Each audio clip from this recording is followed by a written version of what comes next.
Bill's Place Outdoor Power Equipment here. Today's video is going to be on the Toro 30-inch Timemaster and the common problems it has and why it has those problems. First thing we need to discuss are the idler pulleys. And that would be these gold pulleys on the deck. Those pulleys are very common to fail. And when those fail, the belt gets loose. When the belt gets loose, the blades hit each other. You can see here that the blades are timed. In other words, they have a position they have to be in to keep them from hitting one another. If those gold pulleys break, the belt comes out of time and these blades will hit each other. The next thing we need to talk about is this blue belt.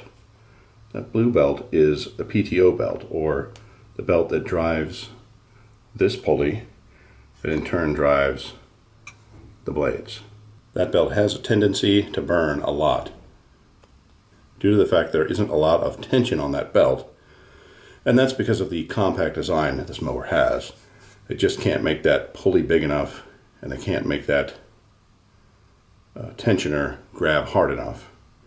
Also, another reason that pulley burns, that tensioner, which is this brake arm here, which pivots back and forth to tighten tension on that belt.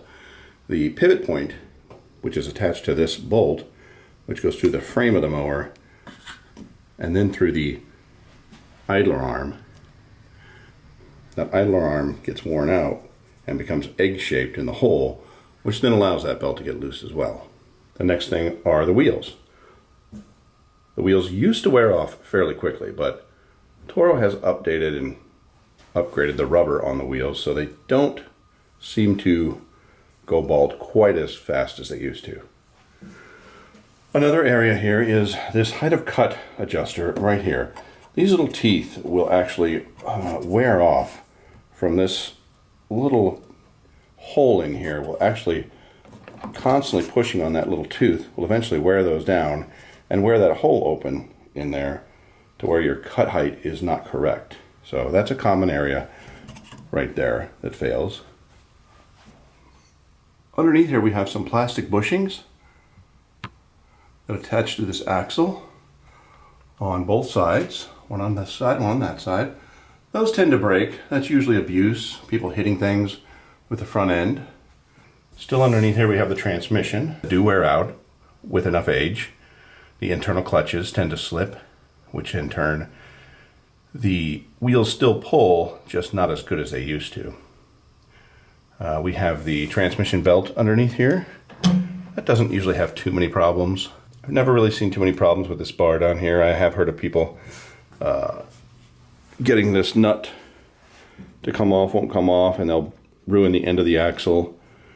And if that gets ruined, you pretty much have no choice but to replace this entire bar. Here we have the spindles. Spindle bearings go bad just like any other spindle bearing, but nothing too excessive.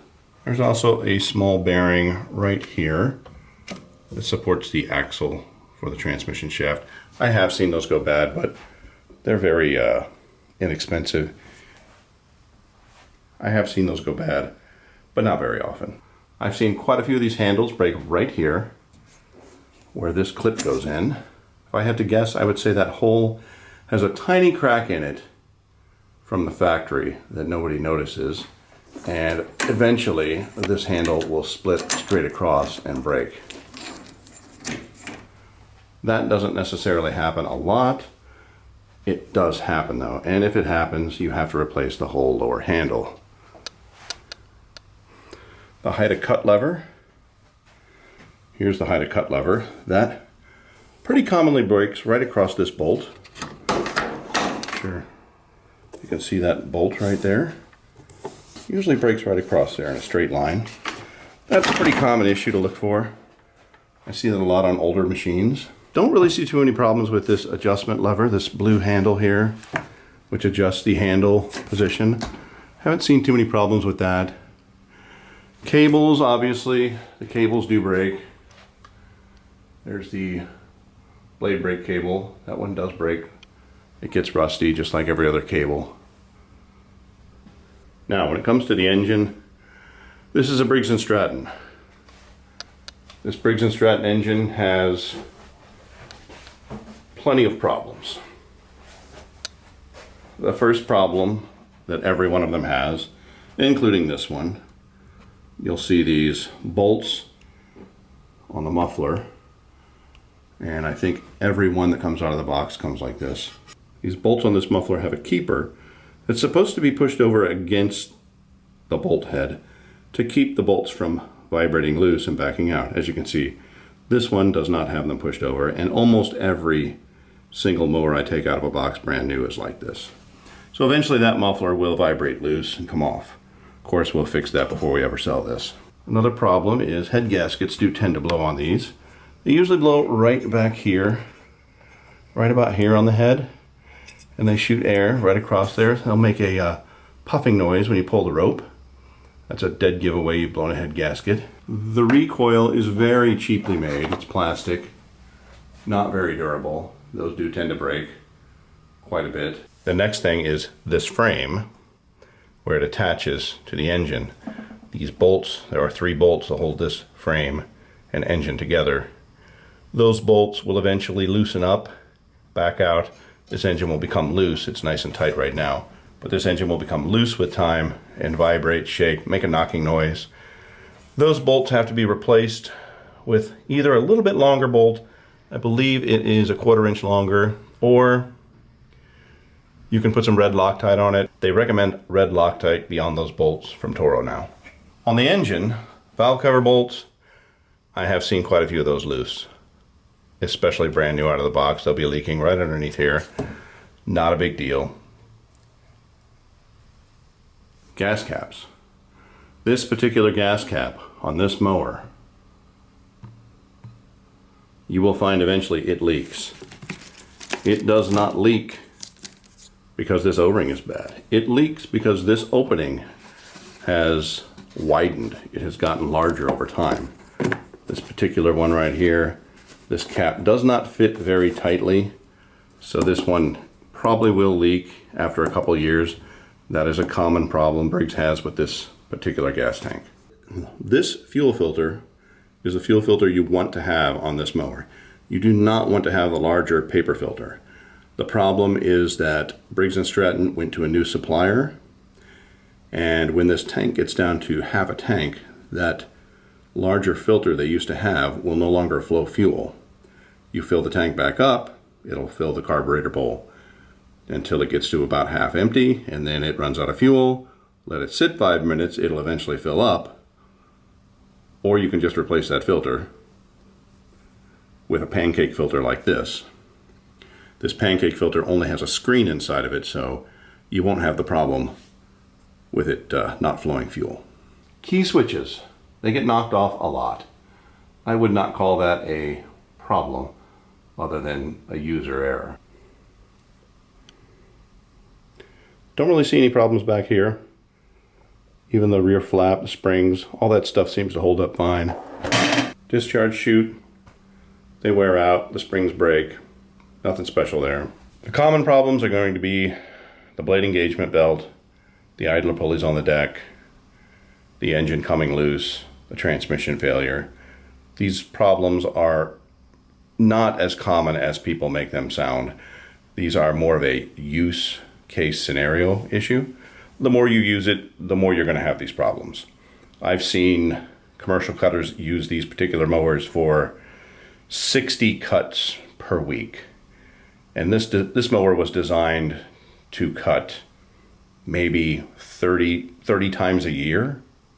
30 times a year, an hour at a time, 30 hours a year. If you're a commercial cutter and you use this mower 60 times a week, you're putting 60 hours a week on this machine. That's like putting 2 years of use on it in every week. So for all you people that are buying these from Home Depot out of their rental fleet, or you're getting them on Facebook Marketplace used, be careful. There's good ones out there. We sell good ones. We usually go through them. We put new wheels on them. We put new transmissions on them. Sometimes we even put new engines on them. We go through all the spindles, new bearings, idler pulleys. We make sure everything's right on them. But not everybody does that. If I'm missing anything, make sure to comment. But most of these issues are all due to overuse. It seems like everybody who buys one of these becomes a commercial cutter. Most of the customers that I see that cut their own lawn and only their own lawn, they usually don't have a problem. These mowers go 10 years before anything major tends to go wrong. I'm not going to say things don't happen, usually under the first 3 years of the warranty. Sometimes you'll get a bad transmission, sometimes you'll get a bad idler pulley, sometimes you'll have an engine issue. The previous engine, the smaller engine, used to have governor problems, cylinder head problems. The newer engine is a lot better. You can also swap this engine out for a Kohler commercial engine. That would be a CB200-3002. That comes with a gas tank and everything. There's not much to it to swap it. You take it off, put it on. The newer machines, 2017 and newer. If you're going to do that swap, there's a bolt.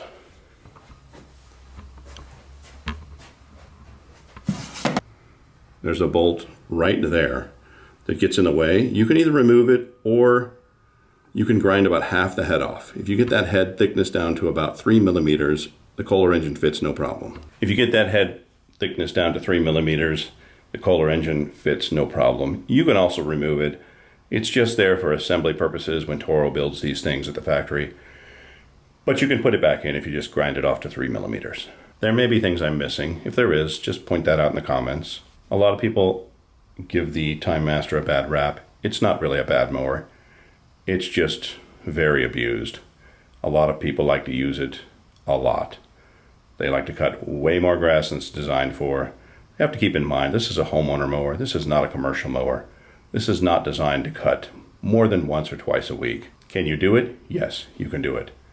Will it hold up? Yes, it will for a while. But eventually, things are going to fail. Oh, one other thing. I have seen these black pulleys wear out. Very rarely they crack anymore, but usually what happens is the teeth on them, right here, these little teeth, I've seen those wear down to almost knife sharp. I think that's usually just from a lot of dirt, grass, and debris getting up underneath the shield and staying in there and just grinding that pulley up like sandpaper all day long. That's not that common though. That's almost always commercial use that does that. If you do swap to a Kohler engine from the Briggs engine, you can either keep your stop switch and wire it into the Kohler engine, or you can remove it altogether.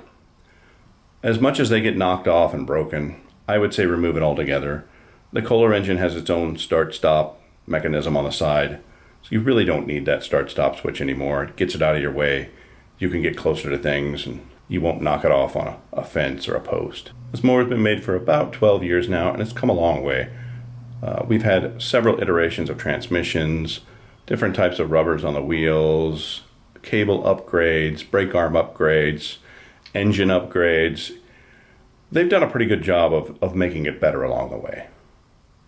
Obviously, it's gotten a lot more expensive as well, but keep in mind, if you're just using it for yourself in your house, this mower is a good mower for a long time. If you're going to use it for a lot of cutting, just expect to have repairs.